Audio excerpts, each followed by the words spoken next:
AB Venkateswararao AP intelligence మాజీ chief retired IPS అధికారి. ఈయన నెక్స్ట్ టార్గెట్ ఏంటి? గత ప్రభుత్వంలో జరిగిన అవకతవకలపైనే తన సమరం అంటున్నారు ఆయన. జగన్ పై దాడి కేసులో నిందితుడు శ్రీనుని 2 రోజుల క్రితం కాకినాడలో కలిసి ఆ కేసు వివరాలు అడిగి తెలుసుకున్నారు. అక్కడే తన పొలిటికల్ ఎంట్రీపై ఒక ప్రకటన కూడా చేశారు.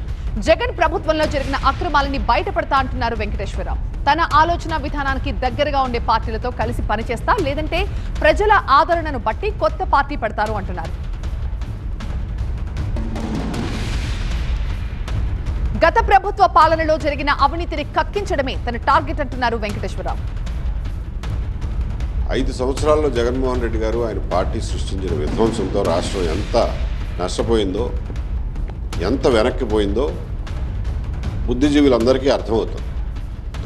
అలాంటి పరిస్థితే కనుక మళ్ళా వస్తే రాష్ట్రం ఏమైపోతుంది, సమాజం ఏమైపోతుంది, మన పిల్లలు వాళ్ళ పిల్లల భవిష్యత్తు ఏమైపోతుంది అనే చింత నన్ను ఈ పనికి పురికొల్పింది.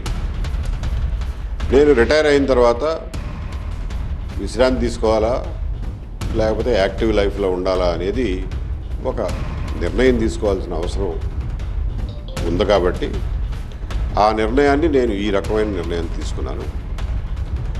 దీన్ని ప్రజలు ఆమోదిస్తారని, నాకు ఆదరణ చూపిస్తారని చెప్పి నాకు పూర్తి నమ్మకం ఉంది. ఏపీలో ఎవరితో కలిసి పని చేయాలి అనేది ప్రజలే నిర్ణయిస్తారని చెప్తున్నారు ఏబీ. లైక్ మైండెడ్ పార్టీస్ తోటి జర్నీ ఇప్పుడు కొనసాగుతుంది. భవిష్యత్తులో కూడా మీ ఇప్పుడున్న పార్టీలతో కలిసి మీ జర్నీ కొనసాగేటటువంటి అవకాశం అయితే ఉంటుందా? ఇప్పుడు మీ జర్నీ ఎలా ఉండబోతుంది? Anything is possible sir. దేన్ని నేను రూల్ అవుట్ చేయడం లేదు, దేన్ని నేను ఇలా జరగబోతుంది అని చెప్పడం లేదు. నేను మొదలెట్టిందే ఇప్పుడు. సో నేను ఎంతవరకు ముందుకు తీసుకువెళ్తానో చూసి దాన్ని బట్టి, ప్రజల స్పందనను బట్టి, ప్రజల అభిప్రాయాలను బట్టి, వాళ్ళు ఎంతవరకు దీన్ని అంగీకరిస్తున్నారనే దాన్ని బట్టి ఎవరితో కలిసి పనిచేయాలి, ఏ మేరకు కలిసి పనిచేయాలి అనేది ఫ్యూచర్లో నిర్ణయించుకుంటాం.